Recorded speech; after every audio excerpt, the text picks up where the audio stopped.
Okay, you've probably heard the story. Somewhere in Japan, between the machine that sells hot coffee in a can and the machine that sells cold coffee in a can, there was a third machine. And this one did not sell coffee. This one sold used underwear allegedly worn by schoolgirls, 24 hours a day, no questions asked. And everyone who hears this has the exact same reaction. I'm sorry, what? So, quick vocabulary word, because Japanese love smashing two words into one cursed little word. The word is burusera. Buru, from buruma, bloomers, the gym shorts, and sera, from serafuku, the sailor school uniform. Smash them together and you get burusera. It popped up in the early 1990s. The bubble economy had just burst, and the whole country was obsessed with schoolgirl street fashion. So shops showed up to cash in, real stores selling secondhand clothes. I'm just the historian. I don't make the history. I just have to tell you about it. A shop is one thing. A vending machine is a whole other level of dystopian. And the machines were real. Kind of. Around 1993, a few appeared, most famously in Chiba City. And notably, in an area that already had vending machines selling adult magazines and videos, sitting right next to its equally questionable cousins. But here's what the internet leaves out. These were rare, genuinely rare. Most people in Japan never saw one, ever. Then foreign journalists showed up, heard about this, and wrote it like you could buy them as easily as a can of soda, nationwide. That's how a handful of machines in one city became, to the world, the defining feature of a whole country.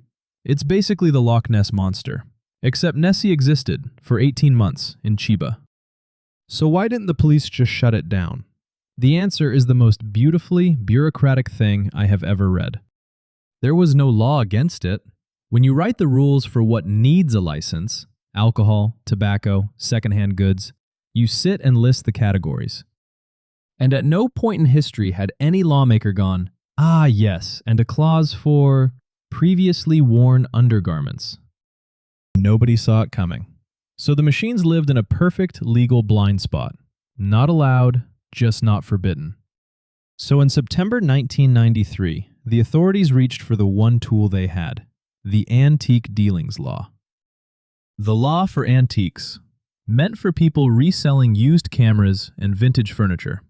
The logic? It's a used item. Dealers need a permit, and these guys didn't have one. 3 businessmen got charged. They got Al Caponed. Japan looked at the most notorious trade of the decade, couldn't find a law that fit, and went, fine, antiques violation. Close enough. And here I have to drop the funny voice for a second.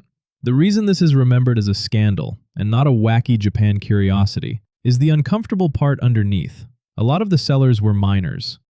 Framed that way, it's an industry that slipped through a gap in the law. Which is why, in 2004, Tokyo revised its youth protection ordinance to go straight at it. The loophole closed. The machines quietly disappeared. So, was it real? Yes. Was it everywhere? Absolutely not. That part, the world inflated. And the wildest thing wasn't the machine. It's that for years, the most infamous vending machine in Japan was perfectly legal. Purely because the people who write the laws never imagined they'd have to. History's like that a lot, actually. The strangest stuff isn't strange because somebody planned it, it's strange because nobody did. That's burusera. I need to go lie down. Subscribe.